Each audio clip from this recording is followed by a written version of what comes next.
सहनावतु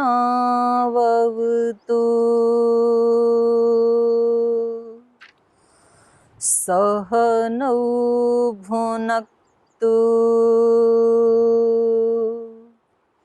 सह वीर्यं करवावहै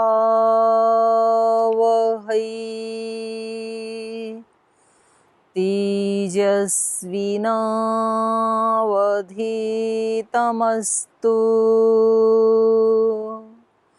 मा विद्विषावहै। ॐ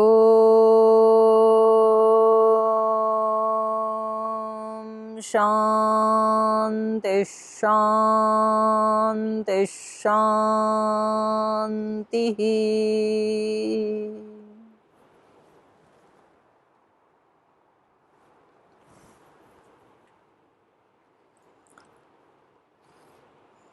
तो चलिए, रामायण का महात्म्य हम चिंतन कर रहे थे।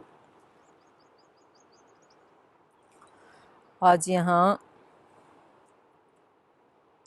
अलकनंदा गंगा के तट के ऊपर आप देख रहे होंगे, पत्थरों के ऊपर पूरा प्रकृति माता की गोद में बैठ करके हम रामायण का क्या महात्म्य है, जो कथा चल रही थी उस पर चिंतन कर रहे हैं। वास्तव में स्थान की भी अपनी एक चेतना होती है, इससे कोई नकार नहीं सकता है। ये जो स्थान है जहाँ कई दिन से हम आए हुए हैं, गंगा नदी के तट पर और पर्वतों की इस तलहटी में, तो यहाँ सारा जो वायुमंडल है वो हमारी सहायता करता है। माने यहाँ तो स्वतः ही शास्त्र पढ़ के जो स्थिति होती है ये बिना पढ़े ही हो जाती है ऐसे स्थानों में। तो आपको स्थूल रूप से तो साथ नहीं ला पाए, टीवी के माध्यम से आपको भी दर्शन हो रहे हैं, अच्छी बात है। तो यहाँ हम बात कर रहे थे, एक व्याध हैं कलिक नाम का व्याध और उतंग मुनि। तो जैसे ही वो मंदिर में गए और उन्होंने वहाँ पर स्वर्ण आभूषण आदि सब देखे, तो क्योंकि वो तो व्याध था, डाकू था वो तो उसकी तो दृष्टि उसी पे जाएगी, भगवान जी पे तो जाने वाली है नहीं। तो उसने सोचा कि ये जो मुनि हैं, ये जो ऋषि हैं, ये इसमें बाधक हैं, तो मैं इनका काम तमाम कर दूं तो मेरे को निष्कंटक ये इतना सारा धन मिलेगा, आभूषण आदि मिलेंगे, स्वर्ण आदि मिलेगा। तो उसका एक जो पैर है व्याध का, वो मुनि की छाती पे रखा हुआ है और उनका गला पकड़ रखा एक हाथ से और दूसरे हाथ में तलवार उठा रखी है देवी की लेकर के, और वो उनको मारने के लिए, मतलब मृत्यु उस ऋषि के सामने है। और उस मृत्यु को सामने देख करके भी वो उस व्यक्ति को ऐसे संबोधन कर रहे हैं, हे सौम्य, क्या कहें, ये विधि का ही विधान होगा कोई, इसमें आपका क्या दोष है, क्योंकि विधि के विधान को कोई टाल नहीं सकता है, जैसे कि सीता माता ने कहा था अशोक वाटिका में। तो ये अपना जो चिंतन है वो चिंतन करना शुरू कर देते हैं। अहो विधिर बलवान बाधते बहुधा जनान, सर्वसंग विहीनोपि बाध्यते तु दुरात्मना। और उनको बताते हैं कि भाई जो तुम कर रहे हो ना, इसके और कोई इसमें सहभागी नहीं बनेगा। जो मनुष्य करता है वो उसको खुद को अकेले को ही भोगना पड़ता है। कई बार वो किसी दूसरे के साथ मिलकर के पाप कर तो सकता है या पुण्य कर तो सकता है दूसरे के साथ मिल करके, लेकिन उसका फल सबके साथ मिल करके नहीं मिलता है, फल अकेले कोई भोगना होता है। तो इन्होंने कहा कि पर द्रव्य अपहारेण कलत्रम पोषितम च यत् अन्ते तत्सर्वम उत्सृज्य एक एव प्रयाति वै। जो भी हम ये धन आदि इकट्ठा करते हैं और तुम भी इस समय ये आभूषण आदि चुराने के लिए और इसको उठा के अपने पत्नी को, अपने बच्चों को देने के लिए जो आप उद्यत हो रहे हैं, तो हम ये कर तो सकते हैं ऐसा, लेकिन वास्तव में तो व्यक्ति को अकेले ही जाना पड़ता है। तो कल वाली कक्षा में हमने चर्चा की थी महात्मा बुद्ध की और अंगुलीमाल की भी, तो उनको भी एक ऐसा ही मैसेज मिला, लगभग ऐसी ही कथा थी, ये उतंग मुनि जैसी ही कथा थी महात्मा बुद्ध की भी। और इन्होंने कहा मम माता मम पिता मम भार्या मम आत्मजः मम इदम इति जंतूनां ममता बाधते वृथा। ये जो बंधन है मनुष्य का, ये कहीं बाहर नहीं है, संसार में नहीं है।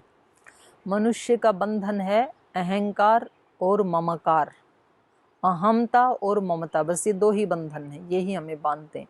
और उसमें भी ममता बाद में आती है, पहले मैं आता है, अहंकार पहले आता है।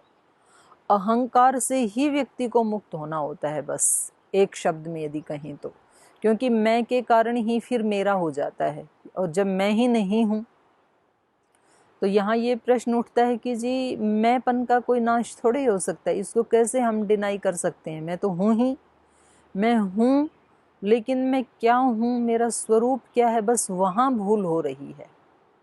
मैं हूँ, इसको नहीं मिटाया जा सकता है, क्योंकि मैं तो एक आत्मा हूँ।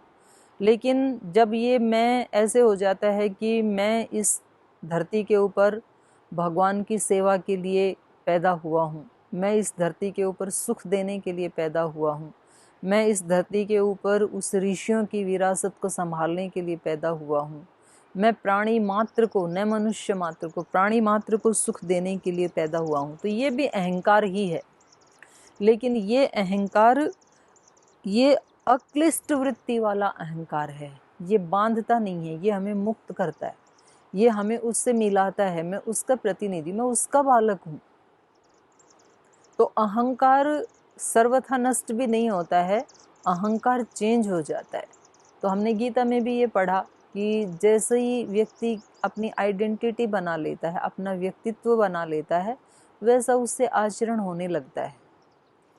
जो व्यक्ति सफ़ेद कपड़े पहन लेता है तो स्वतः ही उससे ब्रह्मचारी का आचरण होने लगता है।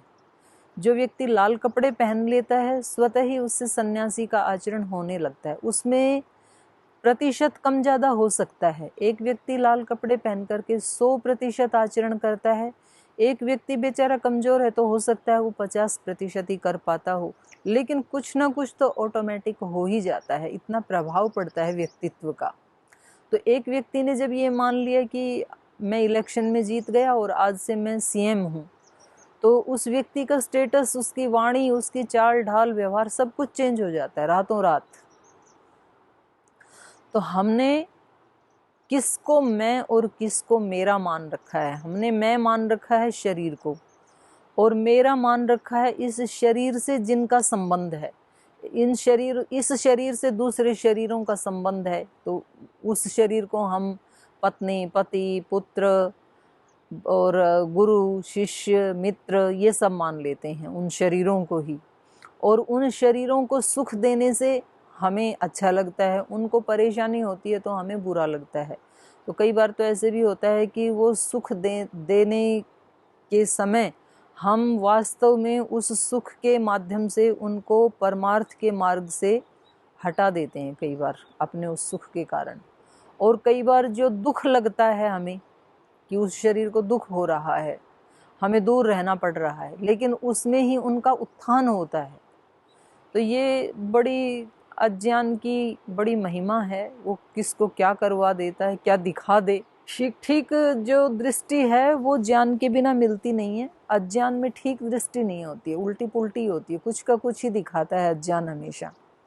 तो इसलिए यहाँ ये उत्तंग मुनि उसको व्याध को समझा रहे हैं, कलिक नाम के व्याध को बता रहे हैं कि भाई जिनके लिए तू ये चोरी कर रहा है और जिनके लिए तू मेरी हत्या करने के लिए तैयार हो रहा है, तो वास्तव में तू अकेला ही जाने वाला है, वो सब इसमें भागीदार नहीं होंगे इस पाप में। और आगे बता रहे हैं, यावद् अर्पयति द्रव्यं तावद् भवति बान्धवः, अर्जितं तु धनं सर्वे भुञ्जन्ते बान्धवाः सदा, दुःखम् एकतमो मूढ तत्पापफलम् अश्नुते इति ब्रुवाणं तं ऋषिं विमृश्य भयविह्वलः। कलिकः प्राञ्जलिः प्राह क्षमस्वेति पुनः पुनः, तत्सङ्गस्य प्रभावेण हरिसन्निधिमात्रतः गतपापो लुब्धकश्च सानुतापो भवद्ध्रुवम् मया कृतानि पापानि महान्ति सुबहूनि च तानि सर्वाणि नष्टानि विप्रेन्द्र तव दर्शनात् अहं वै पापनिधिर्नित्यं महापापं समाचरम् कथं मे निष्कृतिर्भूयात् कम्यामि शरणं विभो पूर्वजन्मार्जितैः पापैः लुब्धकत्वम् अवाप्तवान् अत्रापि पापजालानि कृत्वा कां गतिमाप्नुयाम् इति वाक्यं समाकर्ण्य कलिकस्य महात्मनः उत्तङ्गो नाम विप्रसीदम् इदं वाक्यम् अथ अब्रवीत्। तो इस मुनि ने कहा, यावद अर्पयति द्रव्यम, ये संसार कब तक प्रीति करता है? जब तक आप इसको कुछ द्रव्य देते रहते हैं। यावद अर्पयति द्रव्यम तावद भवति बांधव, तब तक भाई बंधु हैं। जिस दिन कंगाली आ जाती है ना, जिस दिन व्यक्ति के पास देने को कुछ नहीं रहता है, उस दिन वही भाई बंधु, वही कुटुंबी लोग, वही आत्मीय जन वही बहिष्कार कर देते हैं। यावद अर्पयति द्रव्यम तावद भवति बांधवः अर्जितम तु धनम सर्वे भुंजन्ते बांधवा सदा। वो जो अर्जित धन है उसको ही वो भाई बंधु सदा भोगते हैं। वास्तव में प्रीति उनको अपने भौतिक सुखों से होती है, न कि उस व्यक्ति से होती, उसकी आत्मा से नहीं होती है। वो जो कमा के लाता है, वो जो उसको द्रव्य देता है, या किसी भी रूप में, केवल द्रव्य ही नहीं कुछ भी देता है। कोई व्यक्ति सेवा देता है, धन तो नहीं देता है, तो जब तक वो सेवा करेगा बहुत अच्छा लगेगा। जिस दिन उससे सेवा नहीं होगी उस दिन उसकी उपेक्षा हो जाएगी। ये बात हर व्यक्ति को ये सत्य है, लेकिन ये सत्य समझ में तब आता है कि जब वो बिल्कुल सामने सिर के ऊपर आ जाता है। पहले से समझ में नहीं आता है। पहले से यदि समझ में आए तो व्यक्ति ये तैयारी करके रखेगा। चाहे हम परिवार में रहते हैं, चाहे हम संगठन में रहते हैं, आश्रम में रहते हैं। जैसे हमारे संगठन में करोड़ों भाई बहन सेवा देते हैं, तो पहले से ही यदि ये बात सुनिश्चित हो कि भाई जब तक आप संगठन में सेवा कर रहे हैं ना, तब तक आपके प्रति एक अलग दृष्टि है सब लोगों की, और जिस दिन आप सेवा नहीं कर पाएंगे उस दिन ये वाली दृष्टि नहीं रहेगी। परिवर्तन होना ही है, संसार परिवर्तनशील है।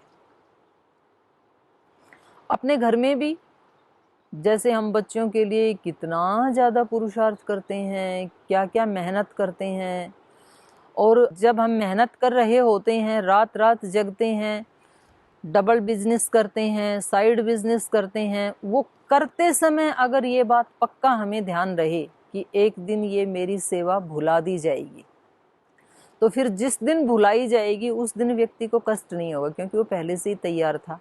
और ये बिल्कुल सुनिश्चित है। आज हम अपने से भी, हम भी उसी संसार का एक पार्ट है, ऐसा नहीं है हम अलग हैं। तो हमने सबको ऐसे कहते सुना। हमने जैसे अपने दादी हैं तो उनको, वो जब हमारे माता पिता थे तो उनको कहते हुए देखा ऐसे कि भाई हमारे तो काम को सब भुला दिया गया। और जब माता पिता के बच्चे हैं जो, तो उनको कहते हुए ये देखा गया कि भाई आपने किया क्या। और फिर हमारे जो बच्चे हैं वो फिर हमें कहने वाले हैं कि आपने क्या किया, हमने तो सब कुछ नया। आपने सबको ये सुना होगा कि मैंने तो अपना जीवन शून्य से शुरू किया। दादा भी यही कहते थे, दादी भी यही कहती थी, पिता भी यही कहते थे, माता भी यही कहते थे, हम भी यही कहते हैं कि हमें कुछ नहीं मिला, हमने तो अपना जीवन शून्य से शुरू किया, हमें कुछ नहीं मिला। तो फिर वो क्या कर रहे थे? अगर हमें कुछ भी नहीं मिला तो हमारे माता पिता ने जीवन भर क्या किया? और यदि माता पिता को कुछ भी नहीं मिला तो दादा दादी ने क्या किया? सब करते हैं, सब अधिक से अधिक करते हैं, और सबके बच्चे यही बोलते हैं कि मैंने तो अपना जीवन अपने पुरुषार्थ से खड़ा किया, मुझे कुछ नहीं मिला। ये बात तो घर परिवार की हो गई। संगठनों में, संस्थानों में भी यही होता है। आज जो राज्य प्रभारी है और कल जब वो पद छोड़ देता है, नया राज्य प्रभारी आता है, वो कहता है मैंने तो राज्य में कुछ था ही नहीं जब मैं आया था, तब तो कुछ 5-10 कक्षाएं थी, मैंने अपने पुरुषार्थ से संगठन को खड़ा किया। तो भाई आपने अपने पुरुषार्थ से यदि संगठन को खड़ा किया तो वो जो 10 साल से राज्य प्रभारी था वो क्या कर रहा था? जिला प्रभारी जो नया आता है वो भी यही बोलता है, बोल मैं तो जब जिले में आया ना तो यहाँ कुछ नहीं था, ना कोई ऑफिस ना कोई फाइल, मैंने सब इसको सेट किया। भाई आपने ही यदि सब कुछ किया है तो वो 5 प्रभारी क्या कर रहे थे आपसे पहले? ये रूल है, ये संसार का नियम है। तो इसके लिए एक प्रार्थना भी हम कई बार बोलते हैं, स्वार्थ का संसार है सारा, कोई नहीं तुम्हारा है। आँख उठा कर देखो उसको, वो प्राणों का प्यारा है।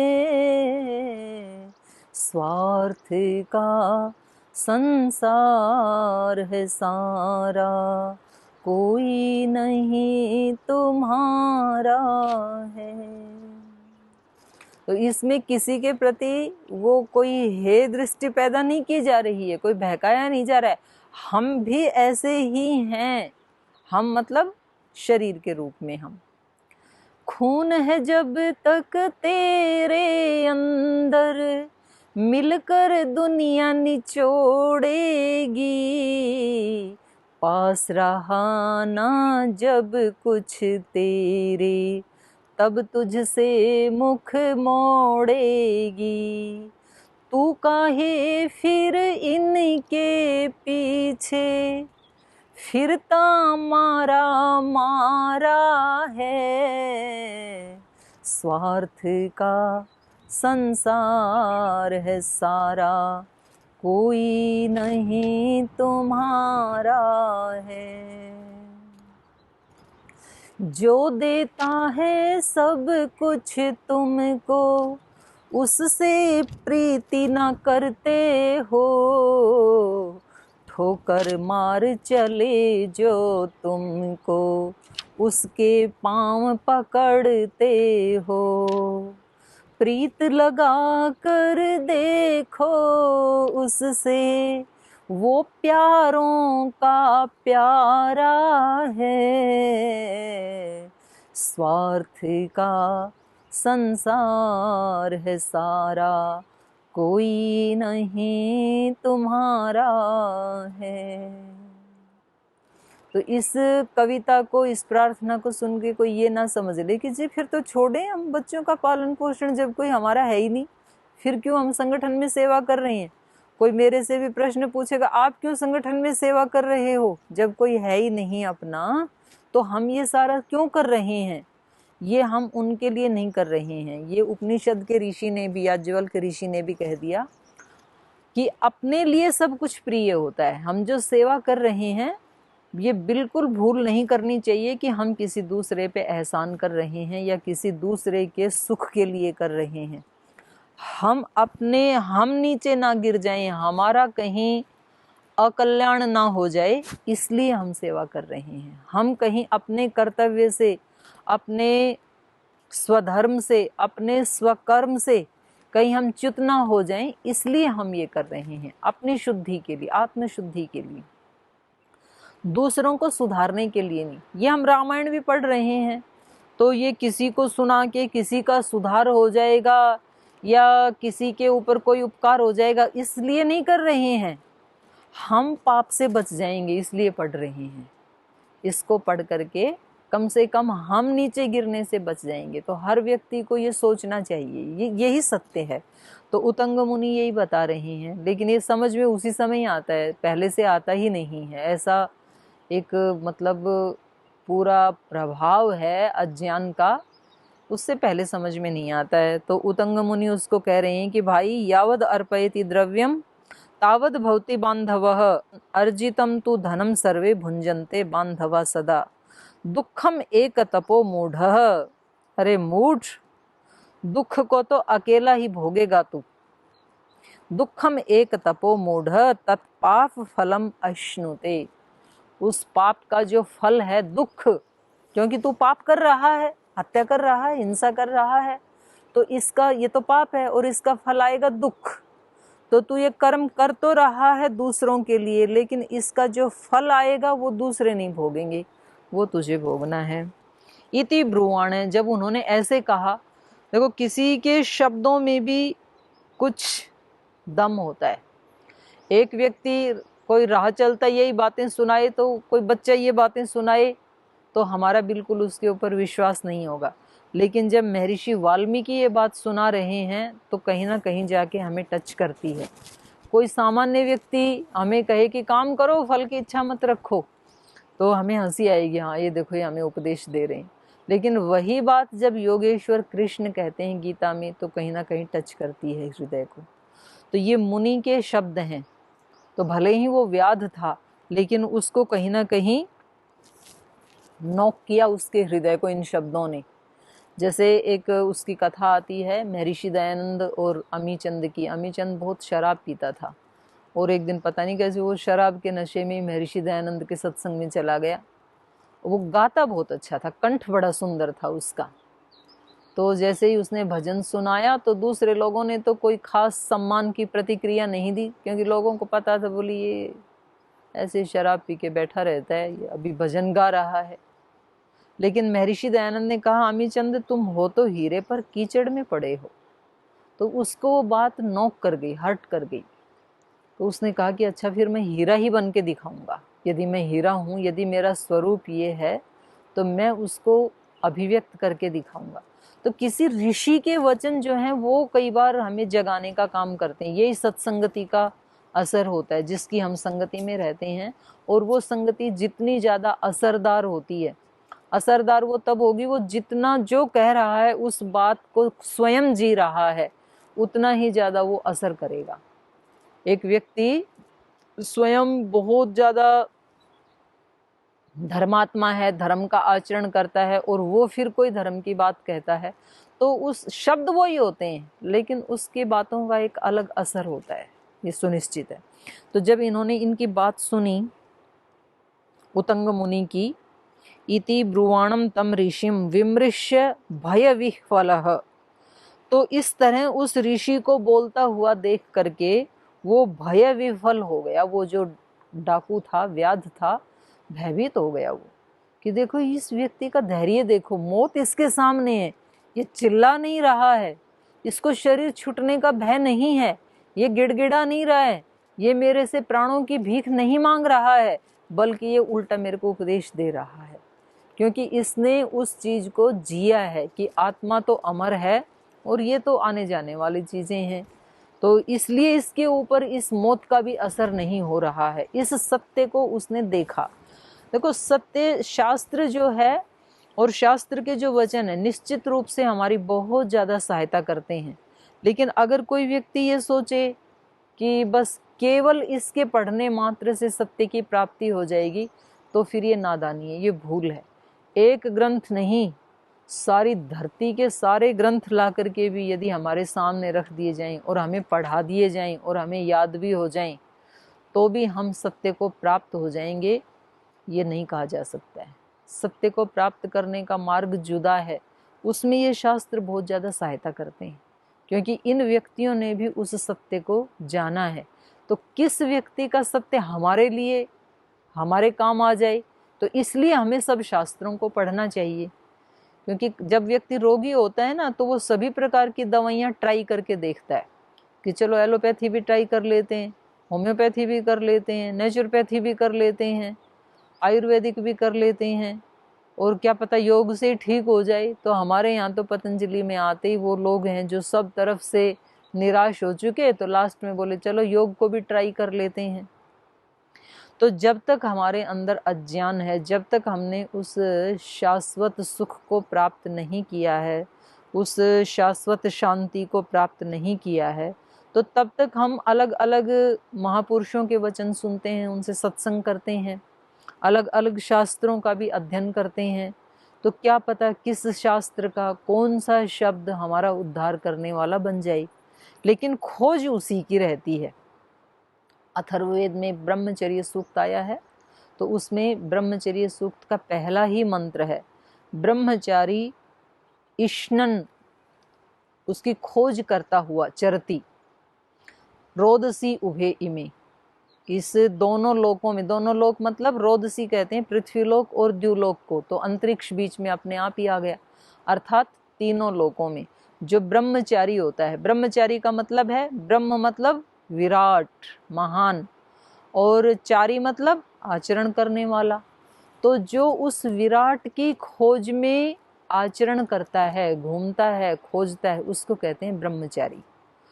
और जिसको लोक में ब्रह्मचारी कहते हैं ना, तो वो भी ब्रह्मचारी वही हो सकता है जो किसी महान लक्ष्य की खोज में है, तब तो वो संयमी होगा, वो ब्रह्मचारी होगा। और अगर उसका लक्ष्य यदि कोई छोटा मोटा है तब वो ब्रह्मचारी नहीं हो सकता है। अगर उसका लक्ष्य इतना ही है कि ठीक है भाई, एक आश्रम में हम सेट हो गए और ठीक से यहाँ रोटी पानी सब मिल रहे हैं, सुरक्षित स्थान है, कोई पाप करने का भी चांस है नहीं, हम संतुष्ट हैं, तो फिर वो पूर्ण ब्रह्मचारी होगा, ये कहा नहीं जा सकता, क्योंकि लक्ष्य बड़ा नहीं है ना उसके सामने। लक्ष्य बड़ा होता है वो ब्रह्मचारी, फिर भले ही वो गृहस्थ में भी क्यों ना हो। गृहस्थ में रहते हुए भी जो बड़े बड़े साइंटिस्ट हैं, तो उनका लक्ष्य क्या था?